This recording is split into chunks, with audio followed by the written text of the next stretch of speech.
వికారాబాద్ జిల్లా పరిగి ఆర్టీసీ బస్టాండ్లో వరుస దొంగతనాలకు పాల్పడుతున్న మహిళను పోలీసులు అదుపులోకి తీసుకున్నారు. ఆర్టీసీ బస్టాండ్లో రద్దీగా ఉన్న బస్సులో మహిళ మెడలోంచి బంగారు వస్తువులను దొంగలిస్తున్న అమూల్య అనే మహిళను పట్టుకున్నారు పోలీసులు.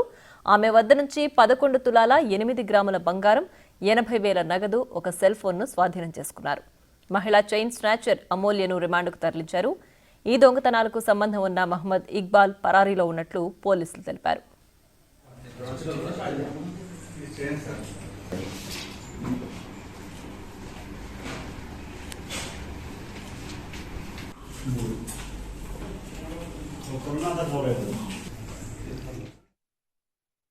వికారాబాద్ జిల్లాలో బస్టాండ్లలో రద్దీగా ఉన్న బస్సులు ఎక్కుతున్న ప్రయాణికులను టార్గెట్ చేసి గతంలో చాలా దొంగతనాలు జరిగినాయి.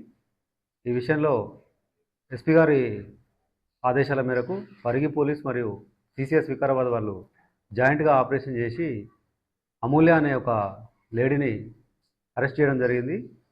గతంలో పరిగి బస్టాండ్లో, వికారాబాద్ బస్టాండ్లో ఎవరైతే వివిధ గ్రామాలకు వెళ్ళడానికి గాను బస్సులకు ఎక్కడప్పుడు దిగేప్పుడు వీళ్ళు రద్దీగా ఉన్నప్పుడు ఆ రద్దీలో వీళ్ళు కూడా ప్రయాణికులలాగా వాళ్ళతో పాటు ఎక్కడము, అక్కడ ఆ అవకాశాన్ని చూసుకొని వాళ్ళ దగ్గర ఉన్నటువంటి బంగారు నగలు మరియు క్యాషు, సెల్ ఫోన్స్ ఇవన్నీ దొంగతనాలు చేస్తుంటారు.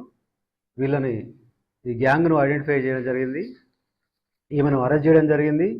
ఇక్బాల్ అనే అతను మెయిన్ ఆర్గనైజర్ ఉంటాడు. అతను పరారీలో ఉన్నాడు. త్వరలో అతను కూడా పట్టుకొని అరెస్ట్ చేయడం జరుగుతుంది.